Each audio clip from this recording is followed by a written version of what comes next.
Hi, my name is Jesseline, and this is a video of how to solve systems of equations by substitution.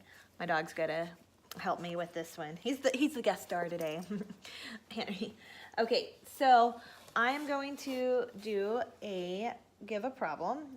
X plus y equals 5, and then y equals 3 plus x. So if we want to solve the systems of equations, which means we want to identify what x and y are, basically what this is saying is, like, if we graph these two equations, then the point of intersection is really what we're trying to figure out.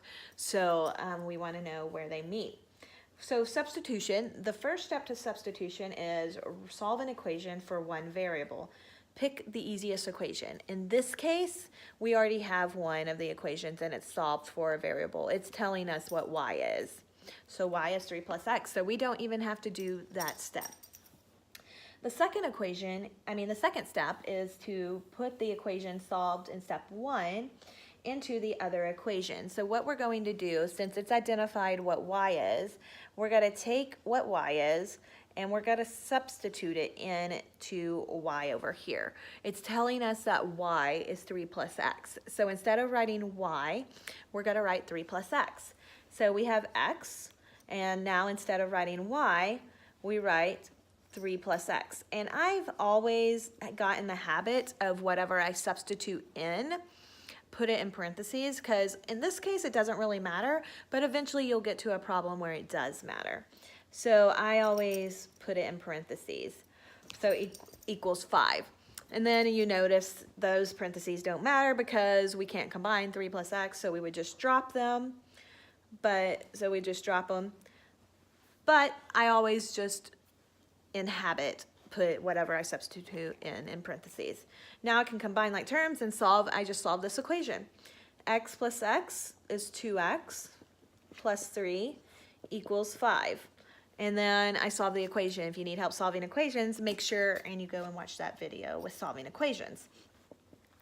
So 2x equals 2, and then I'm going to divide both sides by 2. And I'm going to get x is equal to 1. So here is how you solve that equation. So we get x is equal to 1. And then the last step is to plug this in to one of these equations. So I'm going to plug it into this one. If I know x equals 1, then y is equal to 3 plus x. So 3 plus 1. When y is equal to 4. So I just plugged it into this equation right here. So I knew that x is 1, so I plugged in x for 1, and I solved for y. So my solution is x is 1 and y is 4. So on a coordinate plane, these equations are going to cross at 1, 4. Okay, let's do another one.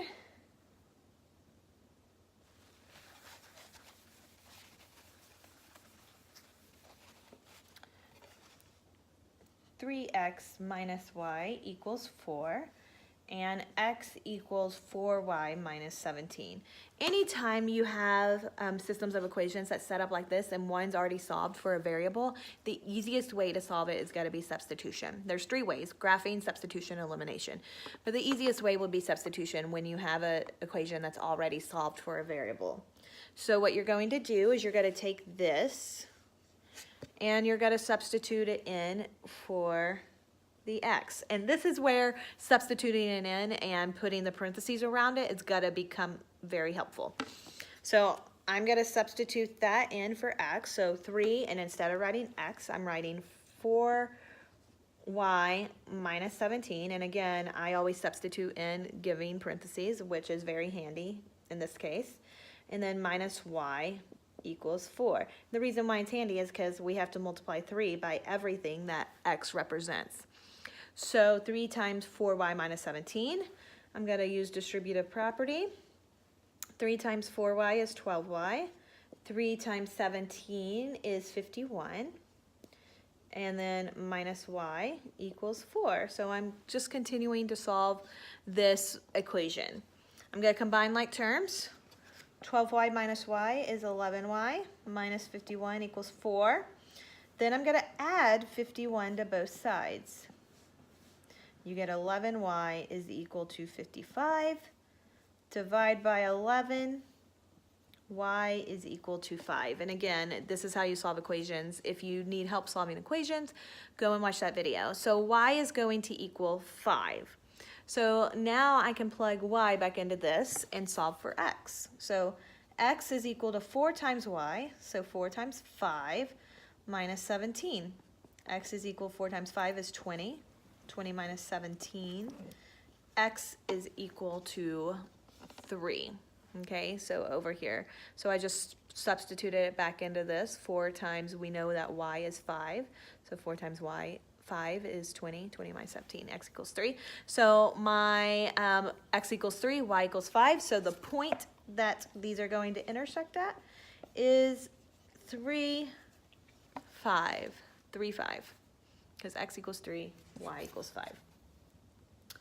We'll do one more example. We are talking about substitution, so I will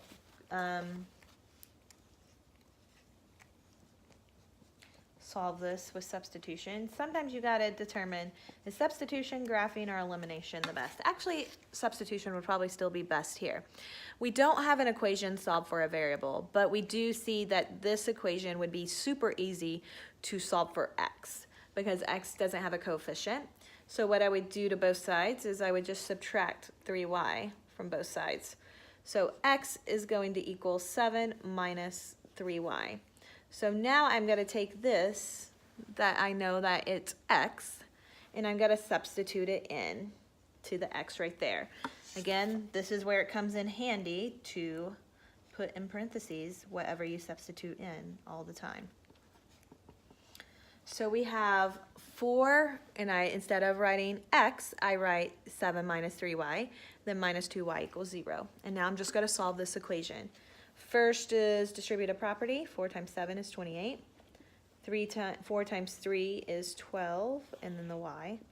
Minus 2y equals 0. And I'm going to continue to solve. I'm going to combine like terms. Negative 12y minus 2y is a negative 14. 28 minus 14y is 0. Continue to solve. I'm going to subtract 28 from both sides. And we get, I'm going to write it over here. Negative 14y equals negative 28. So I'm writing it over here. Negative 14y equals negative 28. Divide by negative 14, divide by negative 14. Y is going to equal 2. Okay? So y equals 2. And so now that I know y equals 2, I can plug it back in to any of these equations. Okay? So any of the original equations, I'm going to plug it back in. So I'm going to plug it back into this one. 3y plus x equals 7. So 3 times 2 plus x equals 7. So that'll be 6 plus x equals 7. So x is going to equal 1 because we subtract 6 from both sides. So in this case, the point that it crosses is 1, 2. 1, 2. And that is how you solve by substitution. Systems of equations by substitution. Thank you for joining.